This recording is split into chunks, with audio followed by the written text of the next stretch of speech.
What up, fam? Welcome back to another episode of SportsCy, where if you do the work, you will succeed. So in this episode, we're gonna talk about explosiveness, and we're also gonna talk about intensity. So I'm gonna show you the exercise that I use so that I can increase my vertical leap this summer so I can dunk. All right, if y'all ready to go, let's go do some work. Here we go!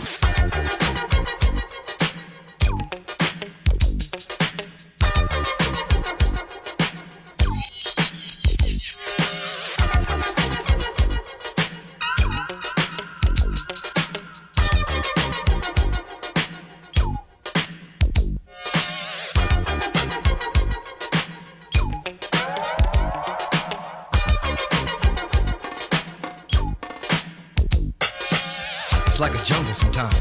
All right, fam, so now I'm in the gym and I'm about to do my explosive workout. So explosiveness, obviously, if you're doing vertical jump or anything like that, you're not gonna have to worry too much about like your explosiveness, but eventually after you do it a number of weeks, your body's gonna adapt. So you need to increase the intensity so that you keep becoming more explosive so that you can increase your vertical jump. And how I plan to do that today is I'm actually gonna switch it up. Instead of actually doing back squat, I'm gonna be doing front squats. Part of the reason why I'm doing front squats is because it's much better on your lower back, and then I'm actually able to really increase the intensity of my workout by not having to do high reps and actually focusing on strength and building explosiveness. The thing that I noticed while doing my front squat is I'm not able to pull my elbow all the way up, and the reason why is probably because my lat is tight. So what I'm gonna do is actually do a quick stretch. The thing that you wanna focus on when you're doing this stretch is that you want to grab the band with your hand. Basically you want to grab the band and hold it with your hand and the band around your wrist. And then what you're doing is you're actually sitting back the same way as like if you're boxing out somebody while playing hoops.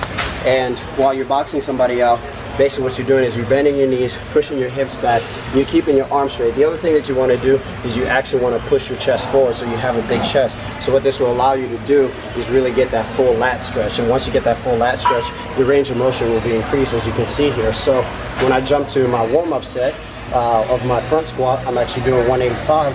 I could tell everything was much smoother here. And so now I'm actually ready to tackle and go into the higher rounds. All right, so now that I'm done with my front squats, now I jump over to single leg glute bridges. Single leg glute bridges, the reason why I'm doing them is because it's still unilateral leg strength. My left leg is gonna be my weaker one, and it's also my jump foot in terms of my vertical jump when trying to dunk. So the key here is I need to make sure that I do unilateral exercises so I can really target, my weaknesses. And right now, my left glute is a little bit tight, a little bit sore. So I'm using a softball to release any tight area.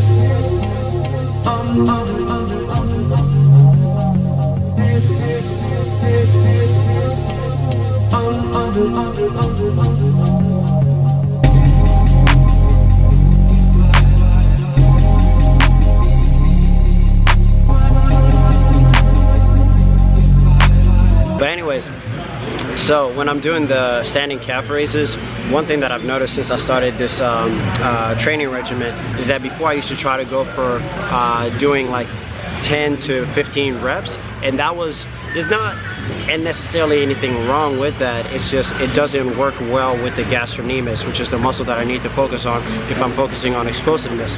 So when I'm doing these, the important thing is to hold about 2 to 3 seconds at the bottom till I get a full stretch in my calf. Then I push all the way up. Because it's a fast twitch muscle fiber, when it comes to the gastrocnemius, majority of it, then that means that it actually responds well to low repetitions, heavy weight. So what I decided to do is only do 5 to 8 reps, and I'm doing 4 sets of this. The reason also why I'm doing single leg glute bridges are a great way for me to work on my glutes.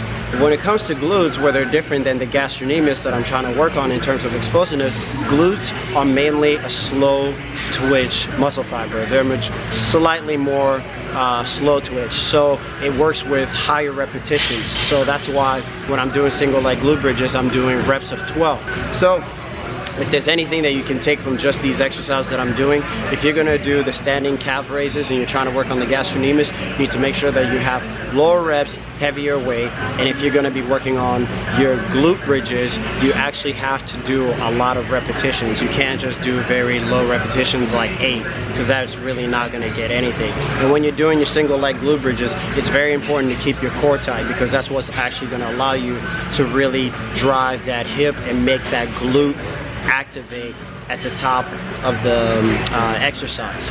So now I got a couple more sets, and then the next thing that I'm gonna do is I'm gonna do some band walks, and then we're gonna be done with this day. Since I'm done with the exercise, now I can actually just focus on my band walks. I like doing band walks just because they've always been a great corrective, and they've always increased my hip mobility. And the reason is because if you work on your glutes, it also helps your entire core. So like as you're working on your glutes, because it increases your range of motion with your hips, your core is also going to get stronger. So when your core gets stronger, what it allows you to do is biomechanically you can actually have a longer stride. So there's actually elements of it that end up helping you. So that's why sprinters, when you look at sprinters, it's very rare to ever see a sprinter that doesn't have a good midsection or doesn't have strong glutes, because you really need it to be able to drive that much force in that shorter period of time. You guys out there, if you get a chance to add this into your routine, please do it, because it's going to help you a lot with your squats and your athletic ability. All right, so now let's get to these glute band walks. Focus on these. You want to maintain the tension, you want to maintain a pigeon toe, so that's what allows you for that internal rotation with your foot, if you're trying to be technical, but like that's what really gets your glutes firing. So the more that you do it, that's actually the better, because one of the times that I used the band that was a little bit too heavy, and so what I'm trying to work on right now is actually just trying to strengthen my glutes. So I need to make sure that I do a lot of repetitions. So that's why I chose a red band compared to a black band that's considerably much stronger. So, all right. So it's a great workout, and before we recap everything, the whole purpose of this video is to explain the importance of intensity.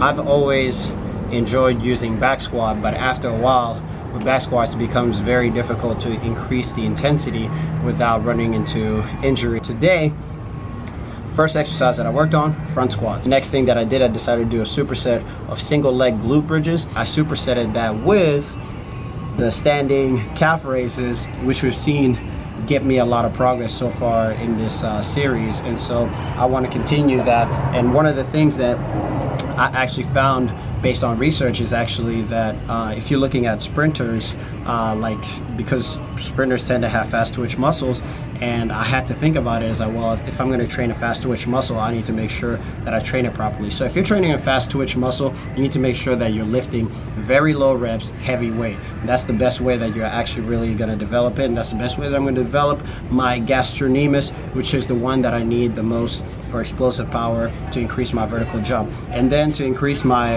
range of motion and keep making my hip mobility that much better, I need to do some more band walks, and that's why I finish it off with band walks. All right, so now that I'm done with everything, I'm actually going to take a little bit of break, get something to eat, and I'll meet y'all at home where I'm going to talk a little bit more about how to program the intensity. Check me out.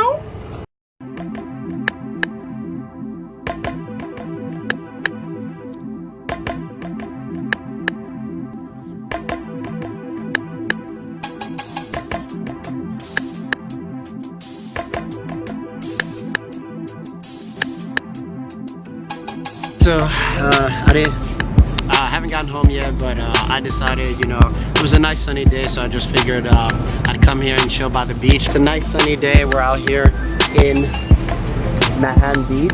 But to really talk about intensification, I'm really not going to go too long with it, but the thing that you want to understand about intensification is it's a part of periodization. So if you program yourself, you got to periodize exactly which areas you're going to be able to challenge your body and which areas you're not going to, which times you're going to, and how much volume, because it's all important. It's if you're trying to gain strength, if you're trying to gain size, you really need to make sure that your periodization is right. So when they talk about periodization, the first part a lot of times is an accumulation. So it's going to be low amount of sets, but it's going to be higher reps. You really don't have to lift too heavy.